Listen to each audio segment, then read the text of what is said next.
berkah dan ujian umat Islam di masa pandemi Covid apa, Ustaz? Baik, bismillahirrahmanirrahim.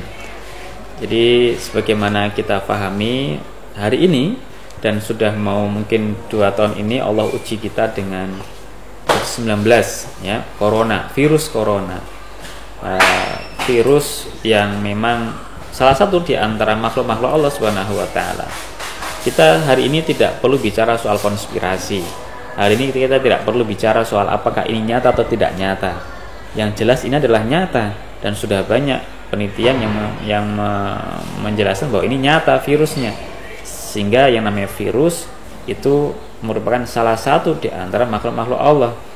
Dan bahwa virus ini menjadi ujian bagi umat Islam, nah itu tentu adalah takdir dari Allah Subhanahu wa taala gitu. Karena segala hal yang terjadi di muka bumi ini itu tentu sudah Allah takdirkan sejak zaman dulu ketika sebelum diciptakannya alam semesta. Sehingga kita tidak perlu khawatir sebenarnya ya, karena Covid ini adalah makhluk Allah Subhanahu wa taala. Dan ketika Allah telah mentakdirkan sesuatu atas hambanya, tentu sejatinya tidak ada yang buruk bagi hambanya sejatinya. Karena tentu dibalik misalkan kesusahan seorang hamba yang Allah takdirkan itu, di situ ada kebaikan-kebaikan sebetulnya. Begitu pula Covid ini gitu. Covid ini meskipun ini adalah ujian, ya, maka ini ujian yang membawa keberkahan sejatinya jikalau umat Islam itu mau mengambil keberkahan itu. Karena yang namanya ujian itu sudah pasti kan gitu. Walanabluwannakum bisyai'in minal khauf. Nah, dan sungguh kami akan uji kalian itu dengan rasa takut, khawatir. Kan hari ini kita khawatir ini. Khawatir terserang virus Covid, khawatir nanti akan meninggal dunia dan sebagainya. Ini di antara ujian. Nah, gitu. Sehingga ini bentuk ujian yang nyata. Dan sikap kita seperti apa? Menerima itu sebagai sebuah takdir Allah Subhanahu wa taala.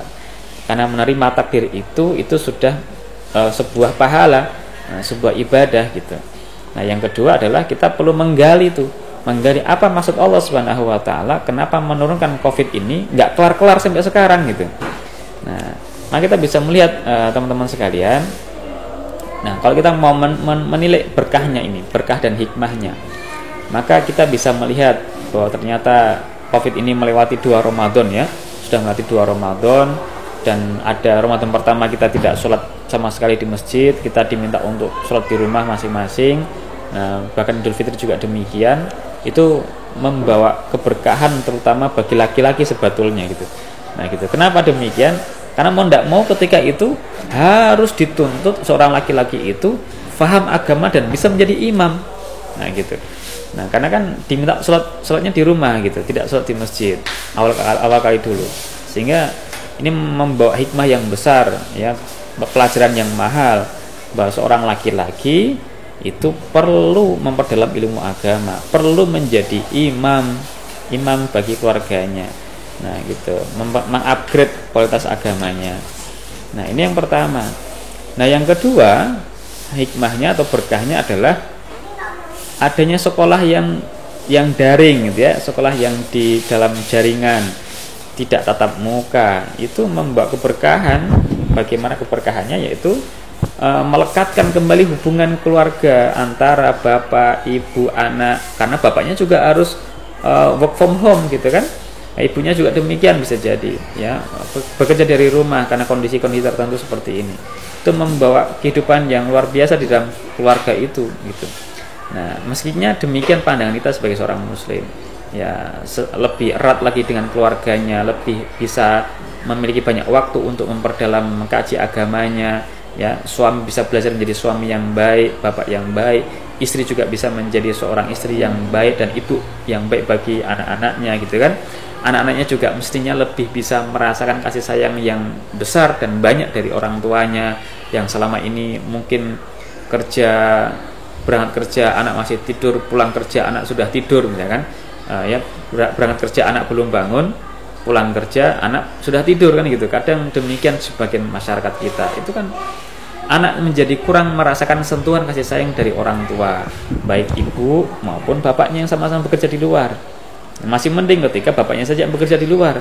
Tetapi yang namanya bapak, ingat di dalam Al-Quran itu itu interaksi bapak dengan anak itu lebih banyak interaksinya daripada ibu dengan anaknya, sehingga kasih sayang seorang bapak kepada anak juga perlu. Dan hari ini kesempatan yang mahal yang Allah berikan kepada kita untuk bisa lebih memperhatikan anak dalam hal ini, karena kita sama-sama terkondisikan di dalam COVID.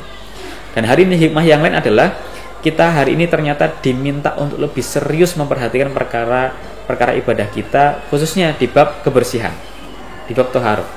Selama ini yang mungkin wudunya nggak pernah sempurna gitu ya, cuci tangannya nggak pernah sempurna, kurang memperhatikan kebersihan, nggak pernah cuci pakai sabun.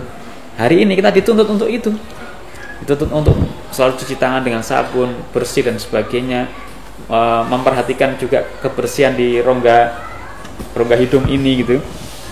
Yang menurut penelitian ternyata ketika kita beristinsyak dan istinsar, yang menghirup air naik ketika wudu dan mengeluarkan ketika wudu itu, istinsyak dan istinsar itu membawa kebaikan yang luar biasa.